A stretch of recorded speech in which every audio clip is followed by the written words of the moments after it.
Sumainyo lahat ang inang ipinaglingol ng sala. Ngayon na ika-34 na linggo ng taon sa kalendaryo ng ating simbahan. Talakayin natin ang Ebanghelyo ngayong linggo. Ang paksa natin ngayon mga kapatid ay Kristong Hari. Happy Fiesta nga pala mga kapatid sa lahat ng nagdaraos ng kapistahan sa araw na ito.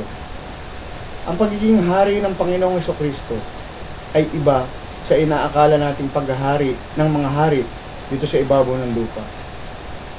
Ang malakas na kapangyarihan ng mga hari dito sa ibabaw ng lupa ay sa pamamagitan ng maraming kawal, armas, at ng kayamanan.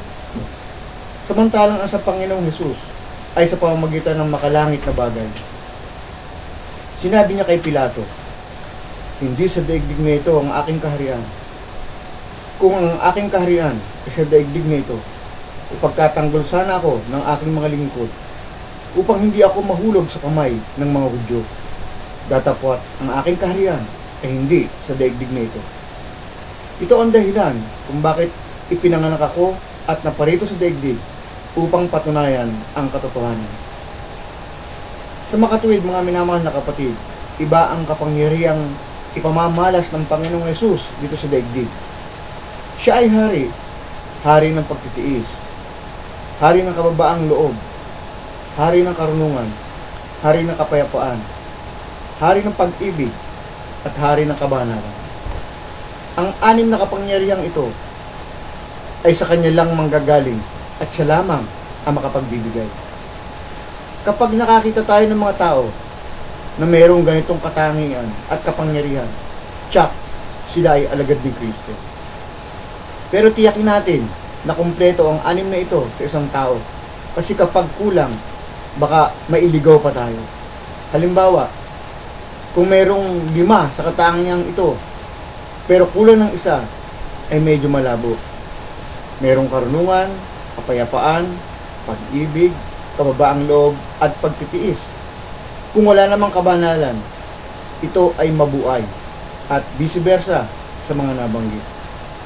Lalo na kung 2 lang, o 3, o 4, o ang pinaka ay 1 lang. So, madali nating makikita at makikilala kung peke o tunay ang isang alagad o apostol ni Kristo sa makabagong panahong ito. Ngayon, mga minamahal na kapatid, bago natin makuha ang 6 na kapangyarihang ito, dapat malaman natin ang katotohanan ni Kristo, sapagkat ito ang magpapalaya sa atin sa kasalanan. Sa Ebanghelyo natin ngayon, ay sumampalataya at nakita ni Dimas ang katotohanan sa ating Panginoong Hesus.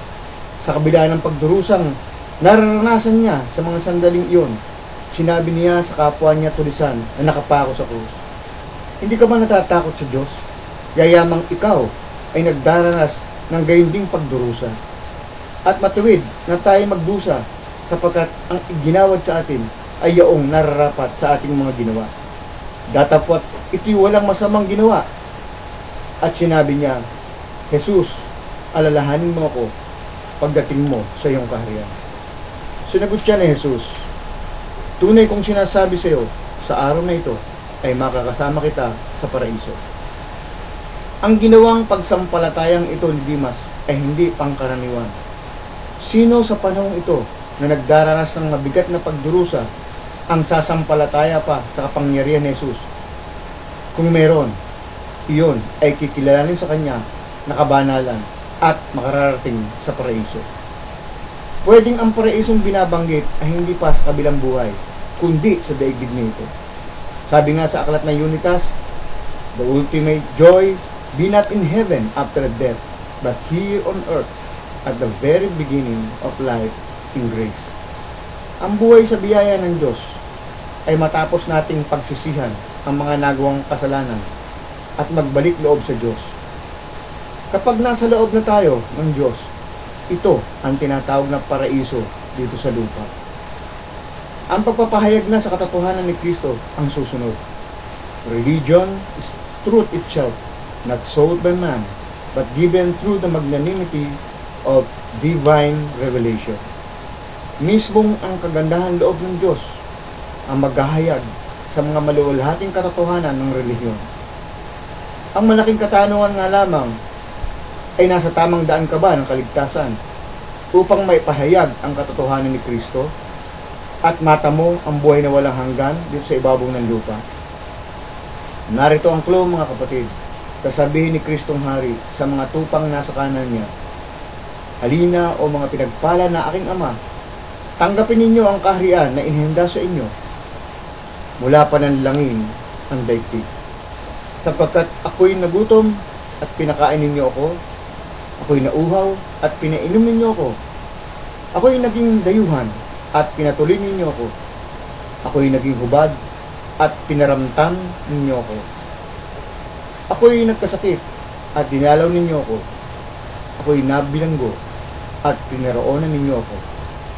Kung magkagayon, sasagutin siya ng mga matuwid, Panginoon, kailan ka namin nakitang nagugutom at pinakain ka namin? O nauhaw at pinainom ka namin? Kailan ka namin nakitang isang dayuhan at pinatuloy ka namin? O naging hubad at pinaramtam ka namin? Kailan ka namin nakitang may sakit o nasa bilangguan at dinalaw ka namin?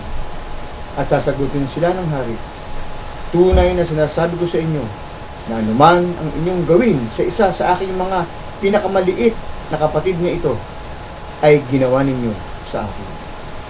Samahan kami hanggang sa muli mga kapatid. Kung meron kayong mga katanungan, magmensahe lang dito sa Rosary Savior Facebook.